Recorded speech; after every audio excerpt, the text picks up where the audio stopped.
The power of what you do and what comes back to you. People don't talk about that. People don't talk about good karma. People don't talk about charitable work and the charities that you donate your money to and the donations that you do and what you do when you give out and that comes back to you. People don't talk about that kind of stuff. We don't like to talk about the stuff that we give. We like to keep to ourselves. We don't donate. I know people that donate. I know people in my life that donate. I know that successful people donate. And what would I refer to as successful people? From successful people, I'd refer to as people who have net worth and can build, and they don't have to work and be enslaved in a hamster wheel that doesn't have an escape. That does have an escape, but you don't see it because you're in the hamster wheel and you're only looking forwards, and you see the wheel instead of seeing the side where you can exit. So, a lot of words right there, but what am I talking about? I'm talking about what you give out and how that comes back to you. Life works as a mirror effect. Everything that you give out comes back to you. Boomerang effect, as I've talked. Our reality is our thoughts, and everything that we see in our reality is what's going on in here. Now, you can say whatever you want, but I'm telling you that's facts right there. That's facts. So, for that, if you want good things, you need to give out good things. Now, let's say I have some capital. What's the easiest thing I can do to get more capital? Keep working, right? You would think so. You think it's counterintuitive like that, but it's not. The easiest thing you should probably do is donate. Donate some of your money. Now, how can you donate some of your money and know that it's exactly going to a good cause? That's another great question. How can you really know what you're doing is actually making an impact? If I give my money to United Way, or if I give my money to a charity that says they're going to do this, do that, and do the third thing, how do I know that they 100% follow through on those deeds that they say that they did? Well, first thing I do is I don't donate to a charity, and I do something that I actually know is needed. So, when I walk down the streets and I see a homeless person, I will not give them money. I will wait for them to request money from myself. When they ask me, or when they do something that shows me that they actually need money, I will give them money. No questions asked. If I'm in the drive-thru, I will pay for the person behind me, given I want to increase my karma. And I will do deeds that I know have an impact, as I will pay for somebody to get into a bar.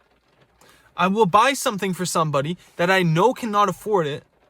And from that, I'm talking about like a friend or something. Like a friend who I know would rather not pay me back. And that's not them being a bad friend to me. That's just their personality and their financial and their understanding of their own environment. And knowing that they would much rather keep that money as they're also stuck in a hamster wheel. And I would give back to them. I would help them and I'd show them a little bit of light. Because I can't just say this to them. I can't say this to them. I can't just straight up say this to them because I just can't. Sometimes you can't just be as straightforward. You have to put those lies in and you have to do what you gotta do to get right through. And now that's not saying I'm lying in any sense. I'm just speaking facts on here. I'm speaking truth and I'm speaking what I believe and what I think. And I like to think that what I think and what I believe is right because I manifested a lot of stuff in my life. And I'm not going to get into my manifestations. That'll be another video that I'll put up here. But yeah. What I'd like to say then is, why exactly would you give back to charities? You'd give back because the rich do it, because life works as a boomerang effect, and you got to increase your good karma. Your good karma is what's going to get you through this life experience. Now, if you just want to be a spoiled person that keeps every single penny to themselves, have fun with your McDonald's coffee and your Starbucks frap. Okay? Have fun with that. I can buy that too, and I can buy more of that. And that's because I give back. Think about that. Think about how the rich donate and the poor don't. Now, where do you want to be? Now, you don't always have to be rich. I don't aim to, I would love to be rich. I'm going to be rich. It's not a goal, though. It's a mindset that's going to happen. Now, that may be what your definition of a goal is.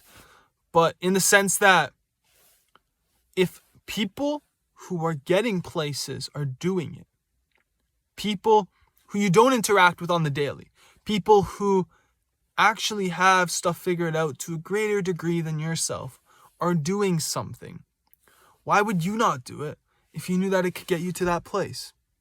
Why would you not follow their steps? Not all their steps are going to be right. Not all famous people, not all rich people are good. I'll get into that in another video. But why would you not listen and do something as simple as donating? You can't give me a logical answer. You can't tell me not donating will give you more money. Well, okay, cool. Not spending your money will give you more money too, but Why are you keeping all that money for the rainy day? Set that aside. Set that aside. And with that, that's all I can really say. I hope it's been powerful as it's supposed to be. But charity work is great spirituality work. And a message. That's all it is. So love you. Take care. And evolute yourselves. Peace.